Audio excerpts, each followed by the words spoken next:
Hey guys, welcome back. It's me, Mondragon, and on today's video, I'm actually gonna review a figure that I bought today. Well, not today, but it was last week. But I was going out and shopping for figures, just the usual, and I found this figure. It's called the Spiderman magnetic with wall mountable accessory or something like that. I bought it for cheap. And the box looked pretty good, but it's kind of old, so I had to take I wanted the figure in the box, but the plastic was already getting yellow, so I really couldn't keep him in the box because I know it would mess up the figure, and plus it was ripping from the bottom already, so I decided to take him out instead. And I'm actually glad I took him out because I think that he's actually one of the best Spider-Man figures that I have in my collection. Let's stop wasting time and get into the review. Pocket sand! Ah, my eyes! Oh wait, I'm wearing a mask. So now we're gonna take a closer look at the figure. When I took him out of the box, he was actually pretty sticky, so I had to wipe it off of him because it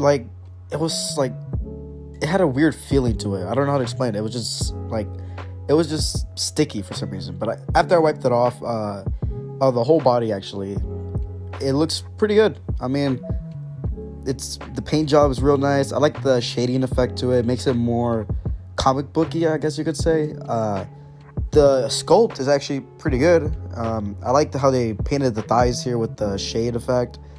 I also like how they added shading to the chest, and the sculpt on this figure is actually really nice. And I know what you see, the magnets down here. We'll get into it later in the video, but not right now.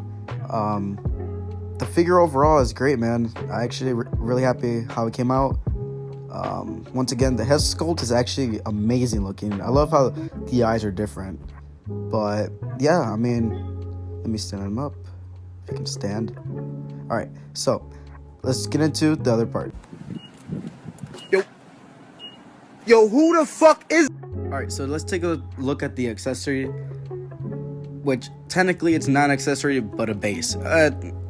It's confusing, but I actually like how it looks with the Jameson on the window. Mine actually broke off when I took it out of the box. Good thing I had Gorilla Glue or Super Glue, and I just glued them back on there. As we take a look back in the front, like I was saying, I actually really like the paint job and the sculpt. I like how he has the spider, the webs on his face. It also comes with a brick wall. I love the painting. I love the sculpt. I don't know if you could see, but there's detail on the wall right there, all over the place. I think it looks really cool and adds more character to it. It does have pins, and it is magnetic, so it's actually pretty good. It also allows me to add in figures 3 or 2 of them on there, so that's actually pretty good. It also has a hole in the back so that you can hang them on your ceiling or something. The other day I did find this old camera roll on your desk. I had them processed, and I gotta tell you, I like what I see here, Peter. This is front page news.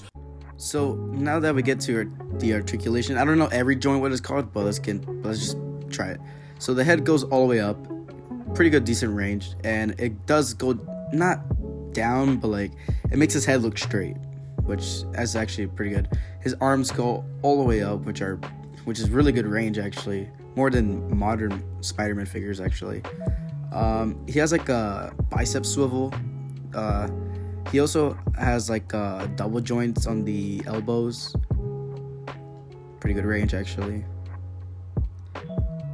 His wrist it's kind of a hinge. It's not a joint, it's more of a hinge.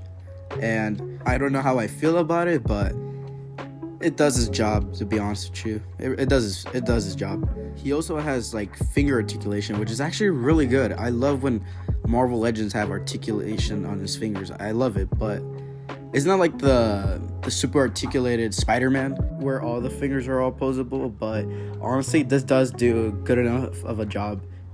And for the other hand, he actually is actually different than the other one. Well, not different, but it's a different hand gesture, and it's the same hinge on the fingers, but none of them are separate articulation. They're just all bunched up together. Also, sorry about the background. If that's my dog chewing on his toy, so just get by with me. His ab crunch is not the greatest, but his back it's decent. He has a rotation on the body. He does go sideways, which actually is pretty helpful for some poses. He kicks pretty far up, which is good for a Spider-Man. Every Spider-Man should have that. He has a thigh swivel, double jointed knees, a hinge up and down, toe articulation, but he does not have ankle pivot, which I'm okay with. I mean, to me, necessarily, it doesn't really matter. But now, let's get into the magnets. So, I actually didn't ever have the Tobey figure with the magnets. So, getting this one was actually pretty cool because this base has the, like, a metal, the metal magnetic thing. So what you could do is grab the figure, put them in the certain pose that you want, and you just put them on the wall, and it just looks really cool, honestly, in my opinion. Like, oh, sorry for that.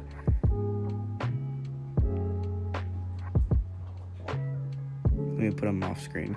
All right, there you go. So he actually looks pretty cool on there, and of course, this is not the only thing you could put him on.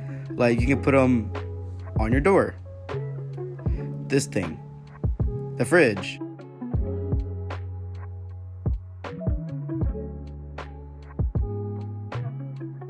It's not always about the money, Spider-Man. It's about the mitts, baby. Love the mitts. All right, baby, let's... Here we got the Spin and Kick Tobey, Urban Legend Spider-Man. I think first appearance Spider-Man, Unlimited Spider-Man. Here we got Shocker, Mysterio, Andrew, and Ben Reilly. Hey! Okay, so for my final thoughts of the figure, I actually, well, I like it, but it is kind of pricey now, so I don't know if I should, like, recommend y'all getting it. I mean, I know you can find it loose, but I don't know how much it is loose because I didn't buy mine from eBay or OfferUp or, like, even Mercari. I actually bought mine from, like, a store that I go to, but I got it for a decent price. I didn't get it, like, for, like, 70 or anything like that. But overall, this figure is actually a pretty good figure. I mean, the articulation is good. The sculpt is actually amazing, in my opinion. I like the backdrop, I guess you could say. It has more of a, I don't know how to explain it. It gives more worth to the figure, I guess you could say.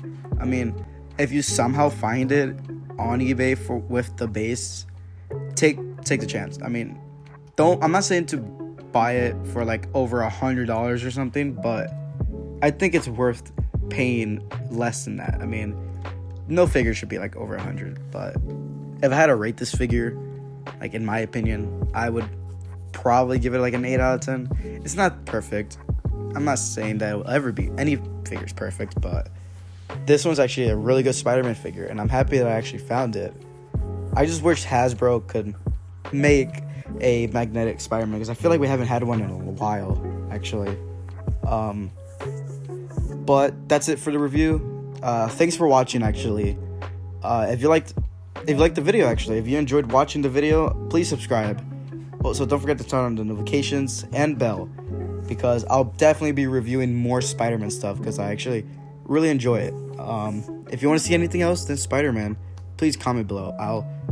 I'll see if I can. I'll try to answer the comments, at least. I mean, I probably will, but thank you for watching. Like and subscribe, and I'll see you guys later with the next review. See ya, guys. Raindrops keep falling on my head, and just like the guy whose feet are too big for his bed, nothing seems to fit. Those raindrops are falling on my head, they keep falling, so I